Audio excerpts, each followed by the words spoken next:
When any Muslim religious place of worship is constructed in any nation in the world, its main entrance should face the direction of Mecca. The Muslims who rigidly follow the theories and traditions of their religion do not deviate from this.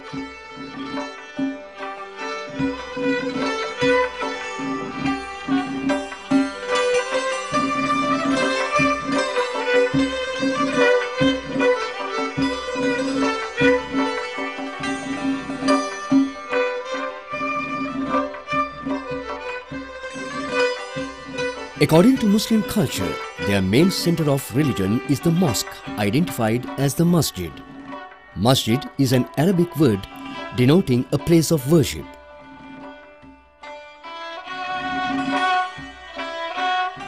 A mosque being constructed in places where people of this community reside is customary. Its aim is to encourage the villagers or residents in religious observances and also to focus their attention towards an ethical family life. Accordingly, the center in the process of guiding a Muslim's life is the Jummah Mosque.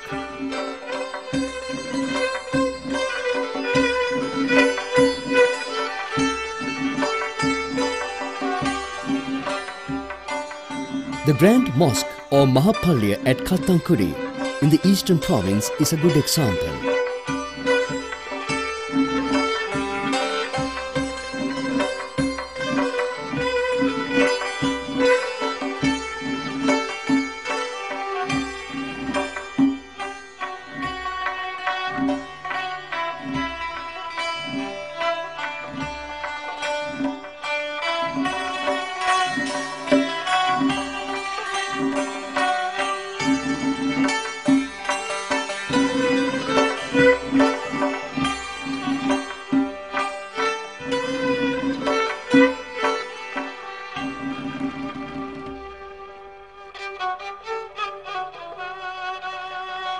The Muslim community engages in prayers 5 times a day.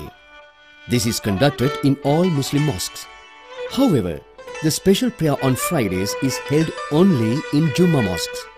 Hence, all Muslims should gather at this place for their Friday prayers.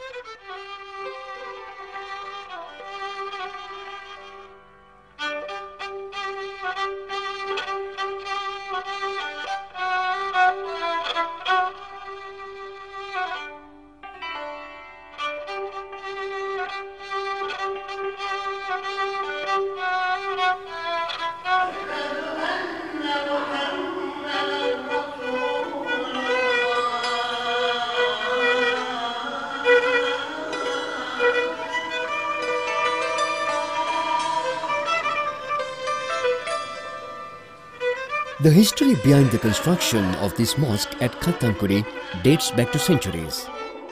History records that this had been built during the 8th century. That was with the arrival of the Muslims and their settlements being established.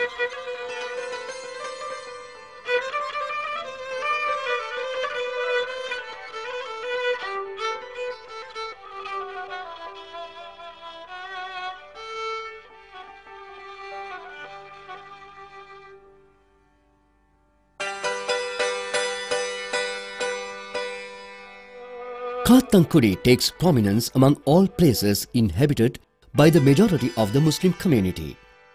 The first Muslim place of worship had been built at a place identified as Sinnapallivayal. This had taken place with the arrival of the Arabs at Kattankudy.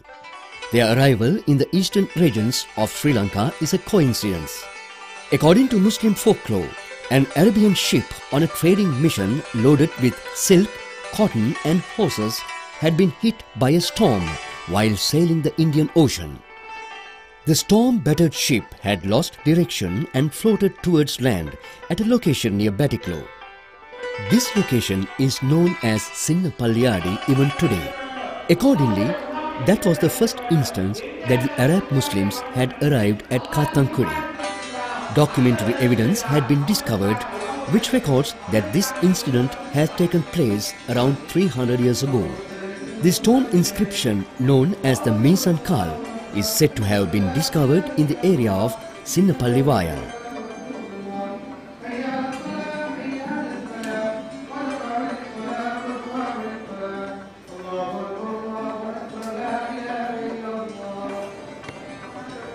It is said that this had been discovered when a grave was being dug on the mosque compound for the burial of a person named Janazat Kirana.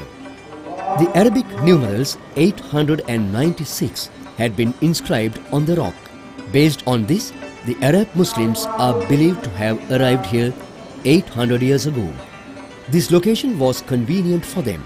It made their activities easier. There were no obstructions to their trading activities as well as their lives. Hence, more traders arrived here. Among them, there were those who were in search of employment. All those who united with the Arabs had built Kattankudy. There also exist completely contradictory views about the arrival of the Muslims in the East. Some beliefs or opinions among them date back to the history of the arrival of Portuguese.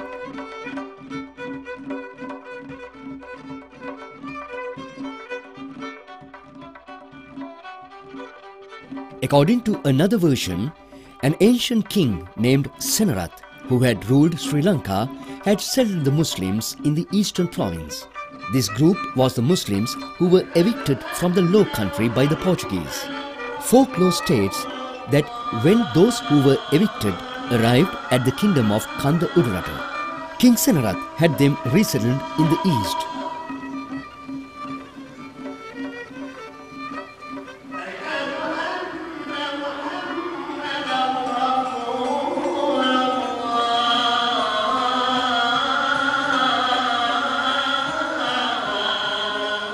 However, the Muslim community was successful in cordially engaging in their trading activities while earning the goodwill of the king and the citizens.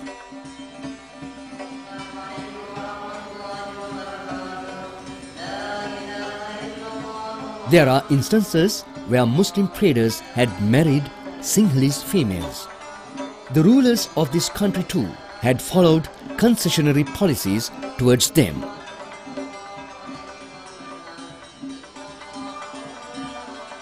Who had thus mixed with the Sinhalese race. Thus, the Muslims too became stakeholders in Sri Lankan society. It is stated that when Arabian traveller, explorer Ibn Battuta arrived in this country in 1344, the Colombo port had been controlled by a Muslim named Jalasti. There are views that the taxes from the ports had been collected by the Muslim trade leaders on behalf of the Sri Lankan kings.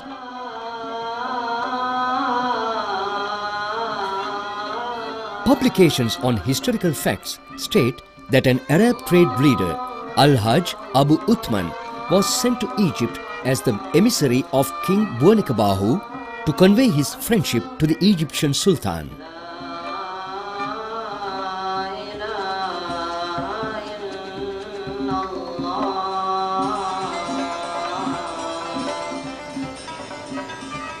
Mosques were built on lands gifted by the kings. The Katupalliya in Kandy and the Madul Bover and Kahatapitiya mosques are such examples. Extents of land belonging to Buddhist temples had been allocated at that time for other races and religious communities to perform their religious rites. The Pangolamada Mosque was built on land belonging to the Degalduruwa Viharaya. Historic records state that the Ramukanda Mosque was built on land belonging to the Riddhi Viharaya in Kurragala. Hence, at that time, the Buddhist monks had earned the continuous respect of the Muslims.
In a nation thus enjoying racial and religious coexistence, the Mohideen Mettey Juma Mosque in the east was constructed in the year 1705.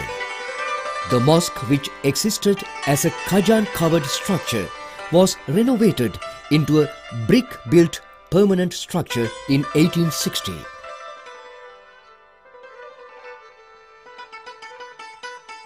The first mosque to be built in the center of Kattankudy town is also the third mosque to have been built in the history of this country.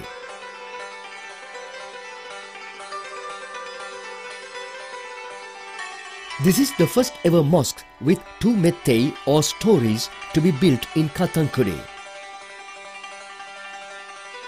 Tiles were laid for the roof of this mosque in 1865. It is said that several of these tiles carry the markings of the relevant year. The splendid wooden construction at the inception, concrete pillars was added to the upper story of this mosque during later times. This building, where around 4,000 persons could gather and engage in prayers at a time, is considered the largest and most pleasant among the mosques in Sri Lanka.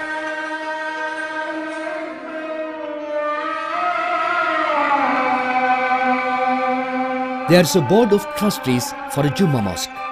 This board of trustees consists of a chairman, secretary, a treasurer and a committee of officials. While the respective masjids and takyas come under the administration of these trustees of the Juma mosque, a committee of 5 members is appointed to each of these mosques, say sociologists.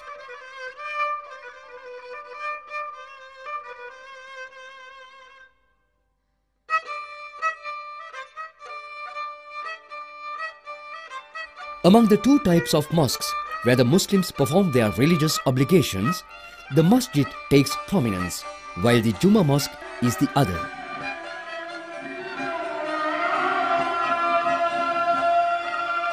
The smaller mosques within the villages with a lesser population are called takyas. The takya and Juma mosque are centered round a Juma mosque. In the eastern province, apart from the Juma mosque, the clergy at all other mosques is the Lebbe. The majority of them, though without a systematic educational background, are stated to be a group with customary or traditional roots. However, the Maulavis, who are the clergy of Juma mosques, are not similar. They are persons who have gained a systematic education on the religion of Islam. These Maulavis are paid a monthly salary by the board of trustees of these mosques. Among the devotees of the religion of Islam who engage in the obligatory prayers 5 times a day, only males come to the mosques. It is common for the males living around a Juma mosque to arrive at a mosque on the customary night before Friday and spend the night there. According to the devotees of Islam, the night spent in prayers and recitals is the Juma night. Their faith is the foundation of their daily and nightly prayers. It is the dream of every true follower of Islam to see this foundation as an unshakable base for coexistence.